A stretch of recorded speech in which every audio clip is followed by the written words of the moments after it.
کیا آپ نے کبھی سوچا ہے کہ جب اللہ کسی کے دل میں کسی اور کی محبت ڈال دیتا ہے تو اس کے پیچھے کی حکمت کیا ہوتی ہے؟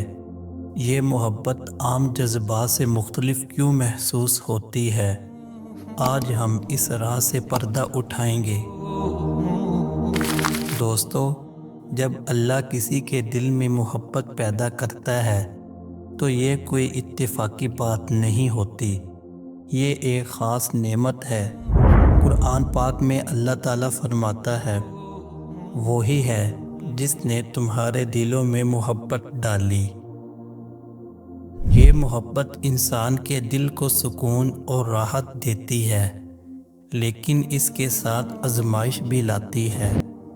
اللہ دیکھتا ہے کہ ہم اس محبت کو کیسے نبھاتے ہیں، حلال طریقے سے یا نفس کی خواہشات میں بہک جاتے ہیں۔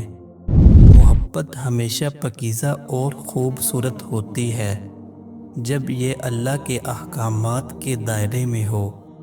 یہی وجہ ہے کہ دلوں کو جوڑنا اور محبت کو پروان چڑھانے کا اصل اختیار صرف اللہ کے پاس ہے۔ لیکن کیا آپ جانتے ہیں کہ جب اللہ کسی کے دل میں کسی کی محبت ڈالتا ہے تو وہ نہ صرف جذبات بلکہ روحانی تبدیلی بھی لے کر آتی ہے۔ ایک انسان دوسرے انسان کو اس کی روح اور دل سے چاہنے لگتا ہے، اور یہ سب اللہ کی رضا اور مرضی سے ہوتا ہے۔ ایک چھوٹی سی مثال دیکھیں، اگر کسی شخص کے دل میں اللہ کسی کی محبت ڈالتا ہے تو وہ شخص ہر وقت اس کا خیال رکھتا ہے، اس کی دعاؤں میں شامل ہوتا ہے اور اس کے لیے کچھ بھی کرنے کو تیار رہتا ہے۔ یہ صرف ایک عارضی جذبہ نہیں ہوتا، بلکہ یہ ایک گہری اور روحانی محبت ہوتی ہے جو انسان کے دل میں اللہ کی طرف سے ڈال دی جاتی ہے۔ اللہ تعالیٰ نے قرآن میں فرمایا، اور جو لوگ ایمان لائے اور جنہوں نے نیک عمل کیے ہم ان کے دلوں میں محبت پیدا کر دیتے ہیں۔ یہ آیت ہمیں بتاتی ہے کہ اللہ جب چاہے اپنے راستے پر چلنے والوں کے دل میں محبت ڈال دیتا ہے، اور یہ محبت انسانوں کے درمیان ایک خاص رشتہ قائم کرتی ہے۔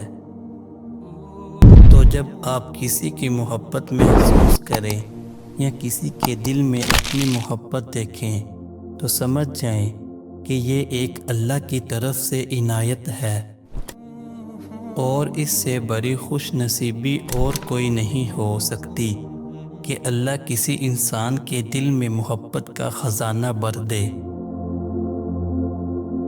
دوستو، محبت اللہ کی خاص عطا ہے، اسے ہمیشہ پاک رکھیں اور دعا کریں کہ اللہ ہمیں وہی محبت عطا کرے جو ہمارے لیے بہتر ہو۔